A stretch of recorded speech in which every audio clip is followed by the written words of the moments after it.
Result आ गया फिर से फेल। अब आपको यही लग रहा है ना कि ज़िंदगी पूरी तरीके से खत्म हो गई है, रुक गई है, लोग क्या बोलेंगे, लोग क्या सोच रहे होंगे, क्या हो रहा है हमारे साथ, अब आगे क्या होगा हमारा, यही है ना? तो आप बिल्कुल सही वीडियो पे आ गए। यहाँ आपको पता चलेगा कि आपको क्या करना है, क्या नहीं करना है। इमोशनली मोटिवेशन नहीं, अब मैं आपको बताऊँगा प्रैक्टिकल बातें। अगर मैं अभी आपको जस्ट सिंपली बोल दूँ कि कोई बात नहीं, फिर से शुरू कर दो, कोई कहीं न कहीं तुम्हारी गड़बड़ रह गई होगी, तो वो भी गलत होगा और मैं सिंपली ये बोल दूँ कि आप क्विट कर दो, तो वो भी गलत होगा। तो वीडियो को पूरा देखें, आपको लास्ट तक क्लैरिटी मिल जाएगी। देखो हर बार रिज़ल्ट आ रहा है, ठीक है?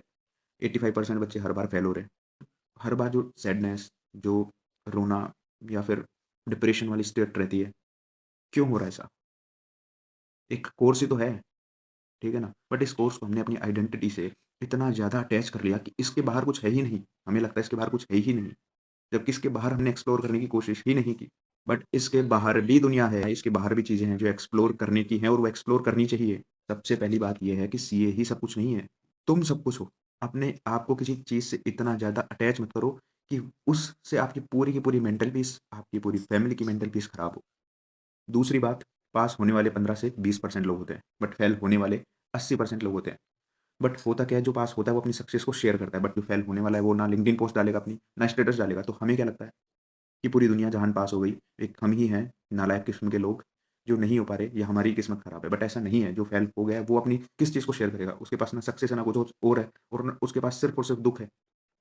उसको वो शेयर करने से घबराता है। तो इस वजह से क्या लगता है कि पूरी दुनिया हो गई, हमारा नहीं हुआ। बट ऐसा नहीं है, 80% लोग फिर भी फेल होते हैं। और उस चीज़ से दुखी नहीं होना चाहिए कि वो हो गया, उसने स्टेटस लगा दिया या उसने पोस्ट लगा दी, हमारा क्या हुआ? ठीक है? उसका और तुम्हारा कोई कंपैरिज़न नहीं है।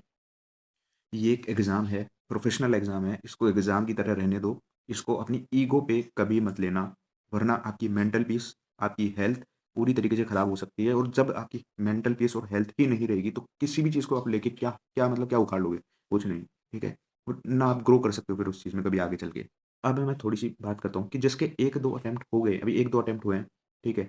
उसको थोड़ा-सा 5, 7, 10 दिन का ब्रेक लेके अपना फिर से स्टार्ट करना चाहिए, उसको देखना चाहिए कि उसकी वीकनेसेस कहाँ पे है। कॉन्सेप्चुअल वीकनेस है या फिर राइटिंग प्रैक्टिस की कोई इश्यू आ रहा है, जो भी इश्यू आ रहा है, उसको रिज़ॉल्व करने पे काम करना चाहिए। बट जिसके मल्टीपल अटेम्प्ट्स हो गए हैं, उसको कहीं न कहीं लगता है कि मैंने सब कुछ करके देख लिया है, तो उसको अब अपने इमोशनल जो अटैचमेंट है और अपनी ईगो है, उसको साइड में रख के आगे बढ़ना पड़ेगा।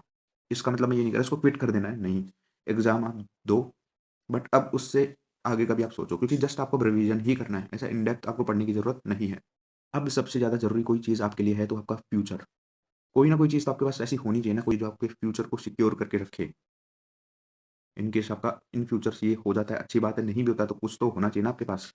या सिर्फ़ अगर आप सिर्फ़ इस इमोशनल गिल्ट में ही रहोगे तो यहीं अटके रह जाओगे, इससे आगे कभी बढ़ ही नहीं पाओगे।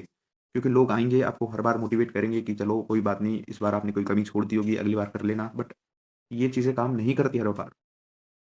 हर बार सिर्फ़ इमोशनल मोटिवेशन से चीज़ें नहीं चलती हैं। You have to be practical. और जब आप आगे बढ़ोगे तभी आप अपने आप को फाइनेंशियली भी स्टेबल कर सकते हो और अपनी एक सेल्फ आइडेंटिटी, अपना एक स्टेटस भी बिल्ड कर सकते हो।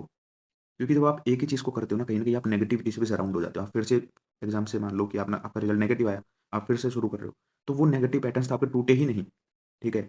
साइकोलॉजिकली आपके नेगेटिव पैटर्न्स टूटना ज़रूरी है क्योंकि अगर सेम पैटर्न होता है तो सेम रिज़ल्ट आता है। वो नेगेटिविटी आपने जो अब्ज़ॉर्ब कर रखी है उसको रिलीज़ करो, आपको जो पसंद है वो काम करो, आपकी जो हॉबी है वो करो या आपको आगे चल के जॉब करनी थी तो आप जॉब करो, अपने माइंड को फ्रेश करो, आपको बिज़नेस करना है वो करो, यूट्यूब करना है वो करो और कुछ दूसरा काम करना है वो करो। जो पैशन है वो करो या फिर प्रोफ़ेशनली आपको कोई काम करना है आगे वो करो। बट एट लीस्ट कुछ ना कुछ डिफरेंट आपको करना पड़ेगा और उस चीज़ में एंगेज हो जाओ, जिसमें आपको आपका फ्यूचर भी दिखता है, जो आपको सीए बनने के बाद भी करनी है। देखो वेदों में कहा गया है आत्मानाम विद्धि, मतलब अपने आप को जानो। अगर आप अपने आप को नहीं जान पा रहे हो ना, तो आपको पता ही नहीं कि आपके रियल पोटेंशियल क्या है, आप कहाँ क्या कर सकते हो। सीए एक लाइफ़ का टारगेट हो सकता है, पर सीए पूरी लाइफ़ नहीं हो सकती। आपको ये समझना पड़ेगा। आप इस टारगेट को अचीव कर लोगे, आज नहीं तो कल, बट इसको पूरी लाइफ़ मान के अगर आप चल रहे हो, तो आप अपने आप को एक नेगेटिव फ्यूचर की तरफ धकेल रहे हो। भगवान ने हर पर्सन को एक पोटेंशियल दिया है, एक स्किल दिया है, उस स्किल को पहचानो, अपने पोटेंशियल को आइडेंटिफ़ाई करो, नई अपॉर्च्युनिटीज़ को भी ढूँढो कि कौन-कौन सी अपॉर्च्युनिटीज़ हैं मार्केट में। भले ही सीए फील्ड से रिलेटेड ही हों। बहुत सारी ऐसी चीज़ें जो पता ही नहीं है लोगों को अभी तक, ठीक है? बहुत सारी चीज़ें ऐसी। तो उनको आइडेंटिफ़ाई करो, काम करो उन पे, ठीक है? और अगर आप कोई काम खुशी से करते हो ना, उसमें आपकी ग्रोथ जो है ना, वो कई गुना मल्टीपल होके होती है। सीए बनने के बाद भी वो स्किल आपको ज़रूर काम आएगी, या जो आप प्रोफ़ेशन अभी जो भी काम आप अभी स्टार्ट करोगे, तो डेफ़िनेटली आपको काम करेगा ही करेगा। तो आप डिसाइड करो कि आपको आगे क्या करना है, जो आपको इन फ्यूचर भी हेल्प करे, या आप उसको एज़ ए प्रोफ़ेशन भी आप एडॉप्ट कर सको, फुल टाइम या पार्ट टाइम।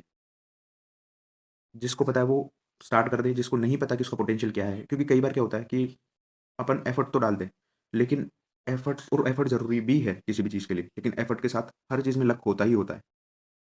अगर आपका एफर्ट विथ लक, यानी जिस चीज़ में आपकी किस्मत है, जो चीज़ आपकी डेस्टिनी में लिखी है, जहाँ पे राइज़ करना लिखा है, अगर उस डेस्टिनी के साथ अगर आप आपके एफर्ट को मिला देते हो ना, तो आपकी सक्सेस रेट बहुत ज़्यादा हो जाती है।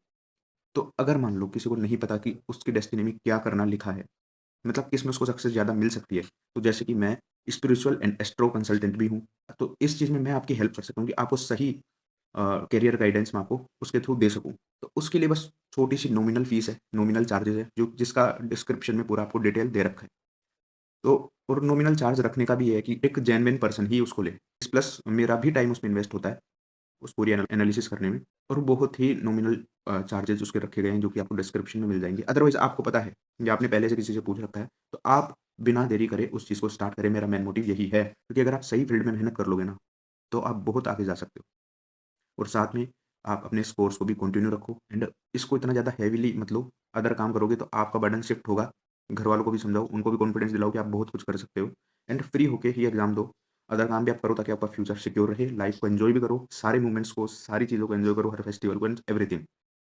ऐसा अपने आप को बाँध के रेस्ट्रिक्ट करके मत रखो, और अपने आप को इतना ज़्यादा इम्प्रूव कर लो कि किसी और को तुम्हारी फेलियर का जस्टिफिकेशन देके प्रूव करने की ज़रूरत ना पड़े। ऑटोमैटिकली ऑटोमैटिकली लोग देख के समझे कि हाँ, इस व्यक्ति में कुछ दम तो है।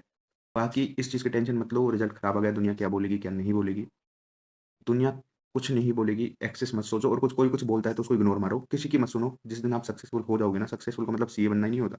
सक्सेसफुल का मतलब जिस दिन आपके पास आप इंडिपेंडेंट अच्छे से हो जाओगे, चाहे फाइनेंशियली या एक अच्छा स्टेटस आप ले लोगे किसी भी तरीके से, तो ऑटोमैटिकली आपकी दुनिया रिस्पेक्ट करेगी। वो तब तक है जब तक आप सिर्फ़ एक ही चीज़ को अपनी आइडेंटिटी मान के बैठे हो, तब तक लोग आपको कुछ भी बोलेंगे, बट आपको इग्नोर मारना है और आगे बढ़ना है।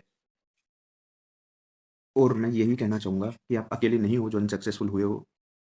So don't lose your hope and don't be tensed, and अभी मैं बहुत सारे कंटेंट आपके लिए लेके आने वाला हूँ।